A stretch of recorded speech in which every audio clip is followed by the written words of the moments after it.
আসসালামু আলাইকুম, কেমন আছেন সবাই? আশা করি সবাই ভালো আছেন। আমরা যখন পাসপোর্ট সাইজ ছবি করতে যাই তখন আমরা অনেকেই কিন্তু অনেক সময় জানি না কোন কাজটা আগে করবে কোন কাজটা পরে করব। অনেকেই এই ছবিটাকে প্রথমে ক্রপ করে ফেলেন। আবার দেখা যায় যে কিছু কিছু ক্ষেত্রে অনেক সময় ব্যাকগ্রাউন্ডটা চেঞ্জ করে ফেলেন। পাসপোর্ট সাইজ ছবির কাজ করার ক্ষেত্রে আপনি ধাপে ধাপে কাজটা করতে হবে। কি কাজটা প্রথমে করবেন এবং কোন কোন কাজটা আগে করতে হবে কোনটা পরে করতে হবে সেটি খুব সহজে আমি দেখিয়ে দেবো এখানে। আপনি যদি এই ভিডিওটি দেখেন তাহলে আশা করি আপনার পাসপোর্ট সাইজ ছবির ক্ষেত্রে আর কোনো সমস্যা হবে না বা কোনো বিড়ম্বনা আপনাকে পড়তে হবে না। এখানে একটি লেয়ার দেখতে পাচ্ছেন, একটি ছবি। যেহেতু আমি আরেকটি লেয়ার করব, কন্ট্রোল জে বাটন প্রেস করে প্রথমে আপনাকে চিন্তা করতে হবে ছবিটাকে একটু সুন্দর করতে হবে। সুন্দর করার ক্ষেত্রে এখানে আপনাকে ফলো করতে হবে ছবিটার শ্যাডো রয়েছে কিনা, ছবিটার কালার গ্রেডিংটা কতটুক, ছবিকে কোনো স্পট রয়েছে কিনা। এই বিশেষ ক্ষেত্রগুলো আগে প্রথমে আপনাকে আপনার মাথায় নিয়ে নিতে হবে যে এটা কিভাবে কাজটা করব, কিভাবে কাজটা করলে সুন্দর হবে। এই যে পর্যায়ক্রমের যে ধারাবাহিকতা, সেটা কিন্তু আপনার যদি স্মরণ থাকে তাহলে কিন্তু যে কোনো ছবির ক্ষেত্রে আপনি খুব সহজেই কিন্তু ছবিটাকে আপনি সুন্দর করতে পারেন। এই ছবিটা কিন্তু অনেকটা একটু ব্রাইটনেস কম রয়েছে। যেহেতু আমি সিআরটি মনিটরে কাজ করি, সেক্ষেত্রে আপনাদের মনিটরের যে রেজলিউশন বা ব্রাইটনেস সেটার সাথে আপনি মিলিয়ে কাজ করুন। যেহেতু আমার সিআরটি মনিটর, সেক্ষেত্রে আমার রেজলিউশনটা অনেকটা কম দেখাচ্ছে। আপনার এখানে অন্যরকম দেখাতে পারে, ওটার সাথে আপনি অ্যাডজাস্ট করে নেবেন। প্রথমে এটাকে একটু ব্রাইটনেসটা আমাকে বাড়াতে হবে। বাড়ানোর জন্য কন্ট্রোল এম বাটন প্রেস করে দিব। এখান থেকে হালকা একটু কাজটা আমি একটু বাড়িয়ে দিলাম। দেখুন একটু কিন্তু লাইট চলে আসছে। এখন ফেসটাকে আর একটু স্মুথ করব। আমি স্মুথ করার জন্য আমি এখানে টলারেন্সটা 44 দিয়ে দিচ্ছি। এখানে যদি আমি ক্লিক করে আমি ফেসটাকে প্রথমে একটু মার্ক করে নেব, যাতে আমি কাজটা যখন করব তখন এটাকে যেন বাহির সাইডে চলে না যায় সেজন্য। মাউসের রাইট বাটন ক্লিক করে এখানে ফেদার অপশন, এখানে ফেদার 10 দিয়ে দিবেন, অথবা কন্ট্রোল অল্টার ডি বাটন যদি আপনি প্রেস করে দেন তাহলে দেখবেন এই ফেদারটা এখানে চলে আসবে। এটা হলো শর্টকাট একটি ব্যবহার। এখানে ব্রাশ টুলে চলে যাব। ব্রাশ টুল থেকে আমি ছবিটিকে একটু এখান থেকে হালকা একটু শ্যাডোগুলো একটু রিমুভ করার চেষ্টা করব। এটি দুটি পন্থায় শ্যাডোগুলো রিমুভ করা যায়, আমি পর্যায়ক্রমে দেখিয়ে দিব আপনাদের যে কীভাবে আপনি শ্যাডোগুলো রিমুভ করেন। আমি ব্রাশ টুলে চলে যাব। এখান থেকে আমি একটু অপাসিটি একটু কমিয়ে দিচ্ছি হালকা। এখন এইখানে একটা স্মুথ ব্রাশ নিয়ে নিব। আমি ব্রাশটাকে একটু সাইজে একটু ছোট বড় করে নেবেন। এখন কিবোর্ডের অল বাটন ধরে যে সলিড কালারটা বা অ্যাকুরেট যে কালারটা রয়েছে সেই কালারটা আপনি এখান থেকে সিলেক্ট করে নেবেন। এখানে যদি আপনি হালকা করে ঘষেন তাহলে দেখবেন এটার ন্যাচারাল মোডটাও কিন্তু ঠিক থাকবে, ছবিটা কিন্তু একটু দেখতে একটু ভালো লাগবে বা ছবিটা একটু স্মুথ হয়ে যাবে। আমি সামথিং ঘষবো, এটা বেশি ঘষবো না। বেশি ঘষলে ছবির ন্যাচারাল যে মোড থাকবে সেটা কিন্তু নষ্ট হয়ে যাবে। সেক্ষেত্রে খুব কম ঘষার চেষ্টা করুন, যাতে শুধু শ্যাডোটা এখান থেকে রিমুভ হয় এবং কি কালো কালো দাগগুলো থাকবে সেগুলো যাতে এখান থেকে রিমুভ হয়ে যায়। দেখুন হালকা করে আমি ঘষে দিচ্ছি এখান থেকে। এখানে কিছু সাদা রয়েছে, এখানে একটু দিলাম, এখানে একটু দিয়ে দেবো। দেখুন মোটামুটি কিন্তু এখানে কমপ্লিট হয়ে গেছে। এখানে ব্রাশ টুল মারার ক্ষেত্রে ব্রাশ টুল আমি যখন ঘষলাম তখন কিন্তু ছবিটা একটু অন্যরকম হয়ে গিয়েছে, তবে এখানে কিন্তু একটু স্মুথ ভাব চলে আসছে। আগে যে একটু শার্পেন ছিল বা একটু নয়েজ ছিল সেটা কিন্তু এখান থেকে রিমুভ হয়েছে। এখান থেকে বেশি মনে হলে একটু হালকা একটু আপনি কমিয়ে দিতে পারেন, সেক্ষেত্রে ছবিটা কিন্তু এখানে সুন্দর থাকবে। এখন আরেকটি পন্থায় করতে পারেন। আমি আরেকটি লেয়ার করে নিচ্ছি, কন্ট্রোল জে বাটন প্রেস করে নিচে লেয়ারে সিলেক্ট করে এখানে কুইক সিলেকশন টুল, এখানে যদি আমি ক্লিক করে দিই বা এখানে সিলেক্টে যাবেন, এখানে কালার আনসে ক্লিক করে দিয়ে এখানে যদি আপনি ক্লিক করে দেন তাহলে দেখবেন বেশ কিছু জায়গা কিন্তু এখানে সিলেক্ট করে নিয়েছে। মাউসের রাইট বাটন ক্লিক করে এখানে ফেদার অপশন, তখন আমি 10 দিয়ে দিয়েছিলাম, এখন আমি 40 দিয়ে দিচ্ছি। 40 দিয়ে দিলাম। দেখুন এটা কিন্তু পুরাটা মার্ক নেই, এই টাকা মার্ক চলে আসছে। এখন যদি কন্ট্রোল এল বাটন প্রেস করে আমি একটু কাজটা এখান থেকে হালকা একটু বাড়িয়ে দিই তাহলে দেখবেন পুরো ছবিটা কিন্তু একই রকম কালারে রূপান্তরিত হয়ে গেছে। আমি যদি একটু কমিয়ে দিই এখান থেকে, দেখুন এই জায়গাগুলো লাইট চলে আসছে, এই যে লাইট, এই জায়গাগুলো কিন্তু কালো দেখাচ্ছে। এটাই হলো আপনার ফেদারের কাজ। ফেদার এখন একটু বাড়িয়ে দিবেন, হালকা একটু জল বাড়িয়ে দিই, ওকে করে দিলাম। এখন দেখুন এই যে সাইডগুলো ছিল সেই সাইডগুলো কিন্তু এখানে ঠিক চলে আসছে। এখন এটাকে আপনি ফেদার যদি একটু কমিয়ে দেন, ধরুন আমি এখান থেকে ফেদার এখানে 20 দিয়ে দিলাম, এখানে কিন্তু বেশ কিছু জায়গা কিন্তু এখানে ম্যাজিক চলছে। এখন কন্ট্রোল এম বাটন প্রেস করে যদি আমি একটু কাজটা এখান থেকে বাড়াই, তবু কিন্তু দেখবেন যে এখান থেকে শ্যাডোগুলো কিন্তু একটু রিমুভ হয়ে যাবে। এভাবে কিন্তু আপনি এটা শ্যাডোটা রিমুভ করে নিতে পারেন। আমি এটা রিমুভ করে দিচ্ছি, আগের অবস্থায় চলে গেলাম। দেখুন আমি দুটি পন্থা দেখালাম, দুটি পন্থায় আপনি করতে পারেন। এখন প্রথমে এই চুলটাকে একটু ব্ল্যাক করতে হবে। ব্ল্যাক করার জন্য আমি ইমেজে যাব, অ্যাডজাস্টমেন্ট, ইমেজ অ্যাডজাস্টমেন্ট, এখানে সিলেক্টিভ কালার, এখান থেকে আমি ব্ল্যাক কালারটা চুজ করে দেব। এটাকে একটু হালকা একটু বাড়িয়ে দিব। এখান থেকে এখানে হোয়াইট রয়েছে, হোয়াইট আপনি একটু কমিয়ে দিলে কিন্তু ছবির ন্যাচারাল মোডটা নষ্ট হয়ে যাবে, বা এটা যদি বেশি ক্ষেত্রে লাইট পড়ে থাকে সেক্ষেত্রে এটা একটু কমিয়ে দিতে হয়। দেন ওকে করে দিলাম। তারপরেও কিন্তু চুলটা কিন্তু অনেকটা কিন্তু সাদা সাদা রয়েছে। এখানে কুইক সিলেকশন টুল দিয়ে আমি এটাকে একটু সিলেক্ট করব, কন্ট্রোল অল্টার নিয়ে এখানে টেন দিয়ে ফেদার টেন দিব, ওকে করে দিলাম। এখন ব্রাশ টুলে চলে যাব। ব্রাশ টুলের মাধ্যমে এটাকে আপনি একটু হালকা একটু কালো করে দিতে পারেন এভাবে, এবং কি এখানে বান টুল রয়েছে, বান টুলের মাধ্যমে আপনি করতে পারেন, তবে এটাকে অপাসিটি একটু কমিয়ে দিয়ে কাজ করতে হবে। বান টুল দিয়ে করলেও কিন্তু আপনি না করতে পারবেন। দেখতে পাচ্ছেন এটা কিন্তু চুলটা কিন্তু একটু কালো হয়ে গেছে। ন্যাচারাল মোড ঠিকই থাকবে, চুলটা কিন্তু এখানে কালো হবে। যখন আপনি এআর মাধ্যমে কাজ করবে তখন এই যে ন্যাচারাল যে চুলটা থাকবে এটা কিন্তু ঠিক থাকবে, এবং কি ম্যানুয়ালি করতে গেলে অনেক সময় কিন্তু এটা কেটে যায়, বা পেন টুলের মাধ্যমে বা লেসো টুলের মাধ্যমে যদি করেন সেক্ষেত্রে কিন্তু এটা কেটে যাবে। এখন মোটামুটি ছবিতে আমার কাজটা শেষ। এখন আমাকে ব্যাকগ্রাউন্ডটা প্রথমে চেঞ্জ করতে হবে। চেঞ্জ করার জন্য কুইক সিলেকশন, এখান থেকে আপনি এইভাবে ক্লিক করে ব্যাকগ্রাউন্ডটা আপনি ডিলিট করতে পারেন। এখানে কিন্তু আপনি ডিলিট এভাবে করতে পারেন, তবে এখানে কিন্তু হার্ড থাকবে। আমি একটি ব্যাকগ্রাউন্ড দিয়ে দেখাচ্ছি আপনাদের, আমি অন্য একটি ব্যাকগ্রাউন্ড দিয়ে দেখাচ্ছি। এই যে দেখুন, এই যে এটা কিন্তু হার্ড হয়ে গেছে, এই যে আমি ব্যাকগ্রাউন্ডটা রিমুভ করেছি কিন্তু হার্ড হয়ে গেছে। এটা আপনি দুটি টেকনিকে করতে পারেন। এখানে যদি আপনি ফেদার ইউজ করেন, ধরুন আমি ফেদার দিয়ে দিলাম, এখানে 4 দিয়ে দিচ্ছি। এখন যদি আমি দুটো ক্লিক করি বা এখানে একটি লেয়ার দিয়ে দিই, লেয়ার দিয়ে দিলাম, এখন কিন্তু একটু সফট হয়েছে, তবে এখনও কিন্তু ন্যাচারাল মুডটা কিন্তু এখানে নেই, কিছু চুল কিন্তু এখানে কেটে গিয়েছে। এটাকে ন্যাচারাল মুড রাখার জন্য এইটাকে আপনি কীভাবে করেন, এটা আবার দুটি পন্থায় আপনি করতে পারেন।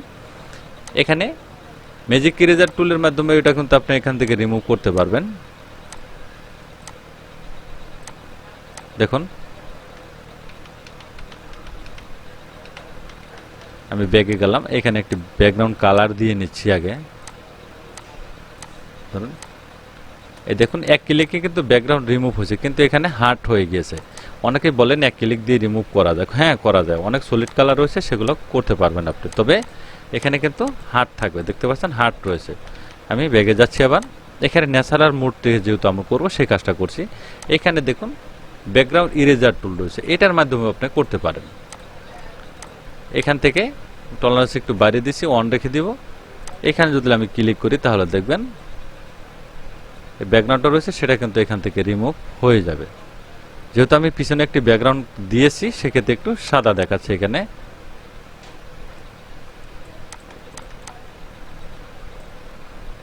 অনেকে বলছেন যে এইভাবে আপনাদের হয় না। দেখুন এখন কিন্তু মোটামুটি একটা ন্যাচারাল যে এলোমেলো চুলটা এটা কিন্তু ঠিক চলে আসছে।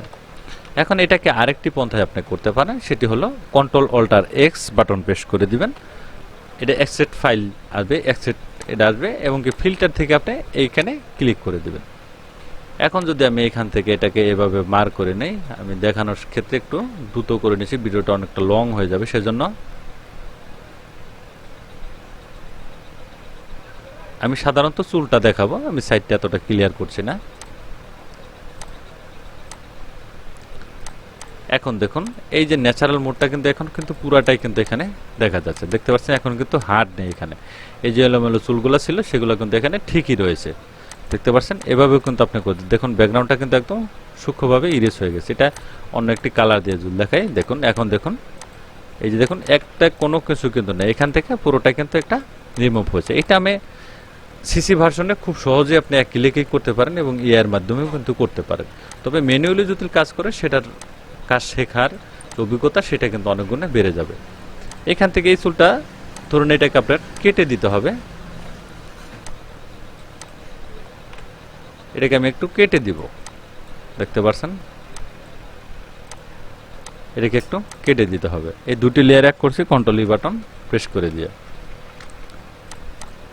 এখন এইখান থেকে আপনি একটু কাটতে পারেন, বা এইখান থেকে কোলন স্ট্যাম্প টুলের মাধ্যমে কিন্তু আপনি একটু সফটলি কিন্তু এটাকে আপনি একটু ভ্যানিশ করে দিতে পারেন, কারণ এলোমেলো চুলটাও ঠিক থাকলো আপনার এটা ভ্যানিশও হয়ে গেল। দেখুন এই কলন স্ট্যাম্প টুল দিয়েও কিন্তু এটা আপনি রিমুভ করে নিতে পারেন। এখন যে কোনো মাপের ছবিটা আপনি ক্রপ করুন। এখানে একটু কালার গ্রেডিংয়ের প্রয়োজন রয়েছে।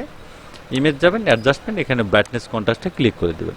এখান থেকে ছবিটাকে একটু কালার গ্রেডিং আপনি একটু ঠিক করে নিতে পারেন। কন্ট্রোল বি, হাইলাইট সিলেক্ট করে একটু কমিয়ে দিবেন, এখান থেকে হালকা একটু বাড়িয়ে দিবেন। এটা যখন আপনার প্রিন্ট করবেন তখন এটা আপনার প্রিন্টারের সাথে অ্যাডজাস্ট করে নেবেন। ফিল্টার, ইমেজনমিক, নয়েজ আর প্রফেশনাল, এখান থেকে ছবিটাকে আরেকটু স্মুথ করতে পারেন যদি হার্ডের প্রয়োজন হয়, বা একটু শার্পেন করবেন সেক্ষেত্রে এটা একটু বাড়িয়ে দিয়ে এটা একটু লুমিনেসটা কমিয়ে দিয়ে ওকে করে দেবেন। এখন কিন্তু ছবিটা কিন্তু হার্ড হয়ে যাবে। এখন কিন্তু দেখতেও কিন্তু অনেকটা সুন্দর লাগবে। দেখতে পাচ্ছেন এখানে কিন্তু কোনো নয়েজ নেই, ছবিটা কিন্তু অনেকটা সুন্দর দেখা যায়। এই যে নাকের এখানে দেখুন সাদা রয়েছে, এটাকে আপনি রিমুভ করতে পারেন। এটাকে আপনি ব্রাশ টুলের মাধ্যমে ঘষেও কিন্তু এটাকে আপনি এভাবে আপনি ভ্যানিশ করে দিতে পারেন। এবং কি হেলিং ব্রাশ টুল রয়েছে, এটার মাধ্যমে কিন্তু আপনি এভাবে ঠিক করে দিতে পারেন। এখানে আরেকটি মুড রয়েছে, এখানে স্কিন যদি দেন তাহলে এটা কিন্তু একটু সফটলি থাকবে। এখন এটাকে আপনি ব্রাশ টুলে অন্যভাবেও করতে পারেন। ব্রাশ টুল এখানে নর্মাল, এখানে আমি ডাকেন করে দিলাম, এটাকে হালকা একটু বাড়িয়ে দিচ্ছি। এই কালারটা নিয়ে নিব। এখন যদি আমি এখানে ঘষি তাহলে দেখবেন এই কালারটা কিন্তু এখান থেকে ভ্যানিশ হয়ে যাবে। এভাবে খুব সহজ টেকনিকে আপনি একটি ছবিকে খুব প্রফেশনালভাবে আপনি সুন্দর করে নিতে পারেন। একটি পাসপোর্ট সাইজ ছবির ক্ষেত্রে কিছু কিছু ধাপ রয়েছে, সেগুলো আপনাকে জানতে হবে। এখন এটাকে আপনি একটু ড্রেসটা চেঞ্জ করতে পারেন। এই ব্যাকগ্রাউন্ডটা চেঞ্জ করার আগেই কিন্তু আপনাকে ড্রেসটা চেঞ্জ করতে হবে। যেহেতু আমি কাজটা করছি সেক্ষেত্রে ধাপে ধাপে শেখাবো। আমি একটি ড্রেস আমি এখানে সেট আপ করে দিব। আমি একটি ড্রেস এখান থেকে ওপেন করে নিচ্ছি। ড্রেসটা এখানে সেট আপ করো, আমি ড্রেসটা এখানে আনলাম। এখন এটাকে একটু ছোট বড় করে সাইজ আমি মিলিয়ে নিব। একটু এইভাবে একটু মিলাবেন হালকা। ছবিটা যদি আপনার বাঁকা মনে হয় সেক্ষেত্রে কন্ট্রোল জে, এটাকে ক্লিয়ার করে হালকা একটু এখান থেকে হালকা একটু ঘুরিয়ে নেবেন, একটু সোজা করবেন। এখান থেকে সাইজ একটু ছোট বড় করে মিলানোর চেষ্টা করবেন যাতে আপনার গলার সাথে এটা যাতে অ্যাডজাস্ট হয় ভালোভাবে। মোটামুটি এখান থেকে আমি অ্যাডজাস্টটা এখান থেকে করে নেবেন।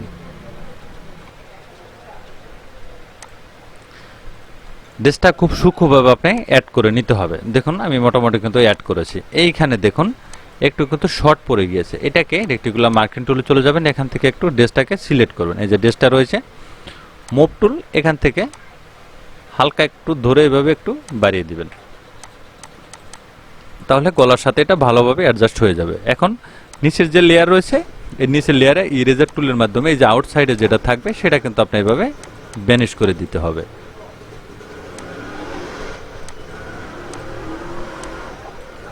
দেখুন আমি এটা ভ্যানিশ করে দিলাম। এখন যেহেতু নিচে আমি আগেই লেয়ারটা রিমুভ করেছিলাম সেক্ষেত্রে ব্যাকগ্রাউন্ডটা কিন্তু এরকম দেখাচ্ছে। এখন নিচে লেয়ার সিলেক্ট করে এখানে আপনি একটি ব্যাকগ্রাউন্ড, আপনি এখানে সলিড কালার যে কোনো একটি ব্যাকগ্রাউন্ড আপনি এখানে দিয়ে দিতে পারেন। দেখুন ব্যাকগ্রাউন্ডটা কিন্তু আমি এখানে দিয়ে দিলাম। এখানে আর কিছু রয়েছে সেটা কিন্তু আপনাকে এখানে ভালো করে রিমুভ করতে হবে।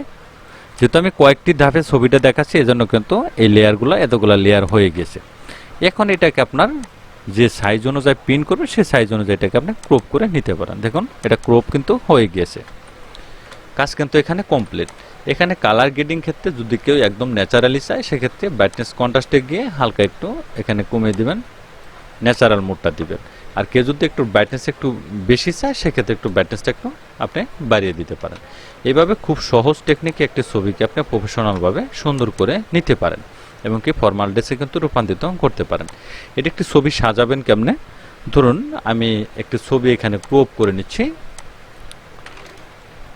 এখানে ক্রপ করার ক্ষেত্রটা হলো এখানে বুঝিয়ে দিচ্ছি আমি। দেখুন এই যে একটা অ্যাঙ্কার পয়েন্ট রয়েছে, এই অ্যাঙ্কার পয়েন্টটা সব সময় আপনি নাকের যে বরাবর থাকবে এই বরাবর রাখার চেষ্টা করবেন, তাহলে দেখবেন ছবির যে সমান্তরাল মোডটা থাকবে সেটা কিন্তু এখানে ঠিক থাকবে, একদম অ্যাকুরেট থাকবে। দেখতে পাচ্ছেন এই যে নাকের বরাবর এটা কিন্তু সমান্তরাল রয়েছে। এখন আপনি এটাকে রিপিট করতে পারেন এবং একটি ক্লিক করব, ছবিটা কিন্তু এখানে সাজানো হয়ে যাবে। আমার অন্য একটি ড্রেস রয়েছে এখানে, আমি এটাকে ক্লোজ করে দিচ্ছি। এখন যদি ক্লিক করি আমি, দেখুন ছবিটা কিন্তু এখানে সাজানো হয়ে গেছে। এটি কীভাবে অ্যাকশন ফাইল তৈরি করতে হয় সেটি আমার অন্য একটি ভিডিও রয়েছে, সেখান থেকে সবাই দেখে আসবেন। এইখান থেকে আপনি প্রিন্ট করার ক্ষেত্রে গিয়ে এখানে দেখুন একটু কিন্তু অন্যরকম কালার চলে আসছে। এইখান থেকে আপনি হাইলাইটটা একটু বাড়িয়ে দিতে হবে। অ্যাডজাস্টমেন্ট, ব্রাইটনেস, এখান থেকে যখন আপনি প্রিন্ট করবেন নর্মালি একটু হাইলাইটটা বাড়িয়ে দিবেন, তাহলে ছবির যে রেজুলেশন বা কালারটা সেটা কিন্তু ঠিক থাকবে। Control P. আমি আরেকটি বলে দিচ্ছি, এখানে কথাটি হলো এইখানে দেখুন হালকা একটু নিচে নামিয়ে দেবেন। আমি একটু জুম করে দেখাচ্ছি, দেখুন এই যে একটু কিন্তু নিচে চলে আসছে, এটা উপরে এক ধাপ নিচে নামিয়ে দিবেন, দু সাইডে এক ধাপ নিচে সরিয়ে দিবেন, তাহলে এই ছবি প্রিন্ট করার সময় এটা কিন্তু কাটবে না এবং কি অ্যাকুরেটভাবে প্রিন্ট হবে। এটা আপনি এদিকে সরিয়ে দিতে পারেন বা একটু নিচে নামিয়ে দিতে পারেন। Control P. এখন স্কেল অফ ফিট মিডিয়া এটা আপনি সিলেক্ট করে দেবেন, তা না হলে কিন্তু ছবির সাইজটা একটু বড় হয়ে যাবে, কারণ পেপার সাইজে ফিট হবে না। এখানে প্রিন্ট অপশনে যাবেন, এখান থেকে আপনি কোন প্রিন্টারটা দিবেন সেই প্রিন্টারটা এখান থেকে আপনি চুজ করে নেবেন। এখানে দেখুন প্রপার্টিস রয়েছে, এখান থেকে পেপার সাইজটা ঠিকই থাকবে। এখানে দেখুন plain paper, Epson premier photo paper glossy, premier Epson paper matte employee, এখানে এটা কিন্তু আপনি প্রিমিয়ার ফটো পেপার গ্লোসি এইটা আপনি দিয়ে দিবেন। এখন যদি আপনার প্রিন্টার সেক্ষেত্রে একটু পুরাতন হয় সেক্ষেত্রে এখানে হাই দিয়ে দিবেন, যদি নতুন থাকে সেক্ষেত্রে স্ট্যান্ডার্ডও আপনি প্রিন্ট করতে পারেন, এবং বেশি পুরাতন হয় সেক্ষেত্রে হাই মোড়ে এখানে মোড সেটিংয়ে গিয়ে হাই করে দিবেন, এভাবে করতে পারেন। তবে প্রিন্টার যদি ভালো কোয়ালিটি থাকে সেক্ষেত্রে স্ট্যান্ডার্ড অথবা হাই দিয়ে দিতে পারেন। এবং কি ডকুমেন্টস প্রিন্ট করার ক্ষেত্রে এখানে প্লাইন পেপার দিবেন, এইখানে আপনি হাই দিয়ে দিবেন, তাহলে রেজুলেশনটা আরও সুন্দর আসবে। আর ছবির ক্ষেত্রে হলো ইপসন প্রিমিয়ার গ্লোসি স্ট্যান্ডার্ড, এখানে হাই করে দিবেন, এখান থেকে আপনি শুধু ওকে করে দিবেন, তাহলে আর কোনো কাজ আপনাকে করতে হবে না। তাহলে দেখলে একটি সঠিক মানের কীভাবে খুব সহজে একটি পাসপোর্ট সাইজ ছবি তৈরি করতে পারেন এবং কোন কোন ধাপগুলো আপনাকে অনুসরণ করতে হবে সেটি দেখিয়ে দিলাম। কারো যদি কোনো ক্ষেত্রে বুঝতে সমস্যা হয় সেক্ষেত্রে আমাকে মন্তব্যে জানাতে পারেন, আমি অবশ্যই উত্তর দেওয়ার চেষ্টা করব। এবং সেক্ষেত্রে আমি আশা করি এই ভিডিওটি যদি আমি দেখেন তাহলে পাসপোর্ট ছবির যে ধারণাটা থাকবে সেটা কিন্তু একেবারেই আপনাদের কেটে যাবে, এবং কি যে কোনো ধরনের পাসপোর্ট সাইজ ছবি করতে আপনার খুব সহজে আপনি ইজিলি আপনি করে নিতে পারবেন। ধন্যবাদ গাইস, ভালো থাকবেন, সুস্থ থাকবেন, আল্লাহ হাফেজ।